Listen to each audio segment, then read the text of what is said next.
I was driving home from some essential retail the other day when I got what is surely my family's version of Whamageddon. Normally, this is when you hear for the first time in the season the song Last Christmas by Wham, but for us, it's Fairy Tale of New York. It was my brother Kieran's party piece. He had a false front tooth, relic of a bike accident from when he was 11, and for the song, he would whip the tooth out for Shane McGowan's part and pop it back in for Kirsty McCall's. Kieran died suddenly in 2011 and 2007, sorry, from an undiagnosed heart condition. So whenever the song comes on the radio, it always causes a little bittersweet sweet jolt. My most memorable rendition of this party piece was in December 2005 in a bar called the Wegu Cook in Gumi, South Korea, where Kieran was living at the time. It was his first Christmas away from home, and my wife and I decided we'd go and spend it with him. He and I sang Fairy Tale of New York as a duet, and it brought the house down. Korea is an absolutely beautiful country, mountainous and forested with temples, national parks, beautiful lakes, dramatic coast, and clean, well managed cities.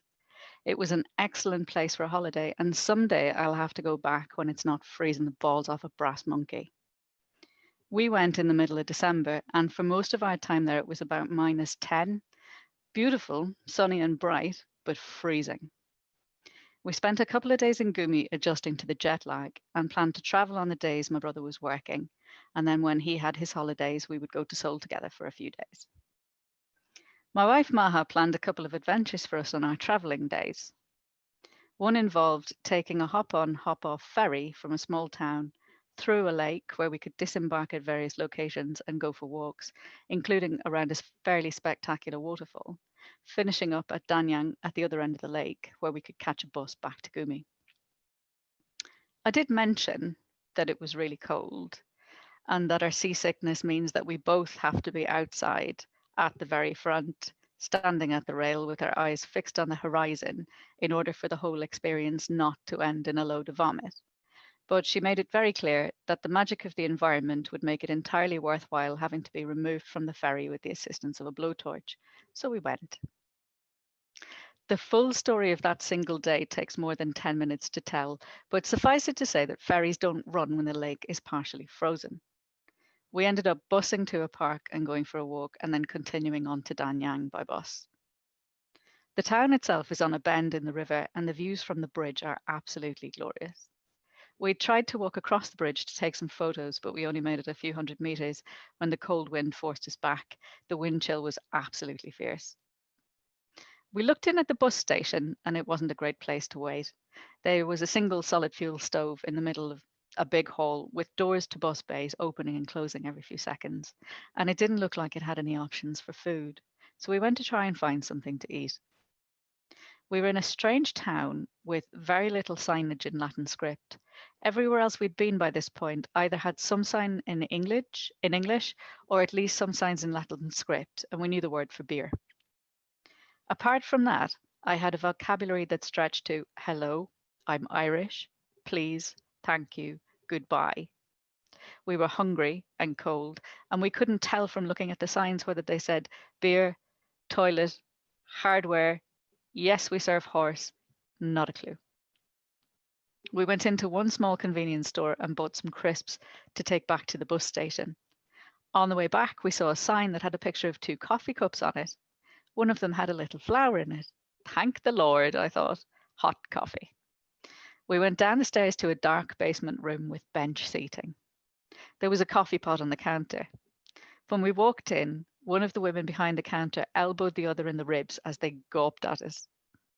I asked for a coffee, and one of the women went, "Oh, coffee," like she'd never heard of it before, and ushered us to a seat near the stove. She moved a sleeping girl from the bench to make space for us. We looked around. There were a couple of sleeping girls and a few abandoned handbags. We looked at each other. Yeah, we were in a brothel. Maha wouldn't let me take a photo.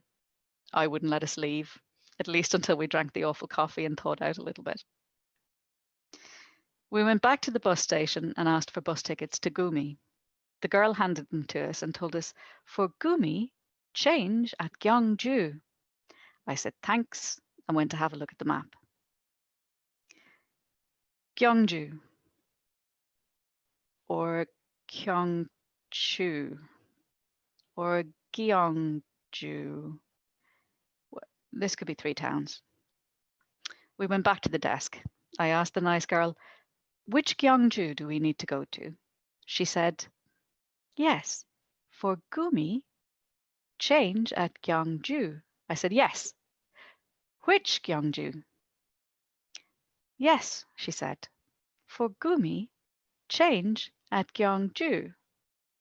I said, can you show me Gyeongju? She said, I will call my friend. She speaks English. I was very grateful. A minute later, she put her friend on the phone. I said, do you speak English? Yes, she said.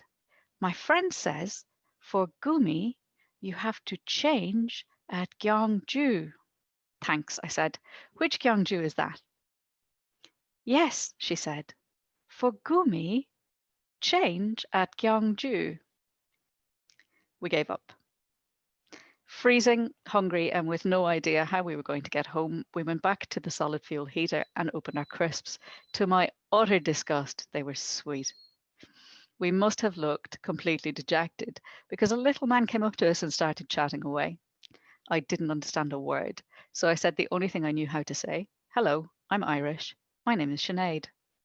He fired back at me in rapid Korean, a stream of language of which I understood not a single word except for the words Arlandu and Eurovision.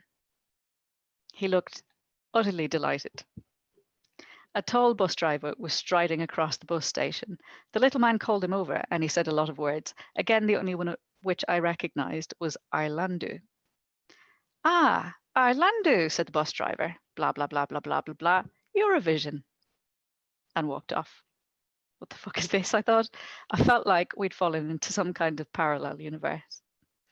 Next thing, the little man took my elbow and he started dragging me away to I knew not where. I called for Maha to follow me. He took us through a door I hadn't seen into a tiny canteen, plonked us down on the seats, ordered us each a bowl of steaming hot udon, paid for it, smiled, and said goodbye. We very gratefully ate the udon, but at the end we were no closer to figuring out where we were going. We went outside and looked at the buses to see if we could see any destinations that we could match up to on the map. We asked a couple of people, Gumi? Nobody seemed to know which bus we should be looking at until a tall man leaned out the driver's window of one of the buses.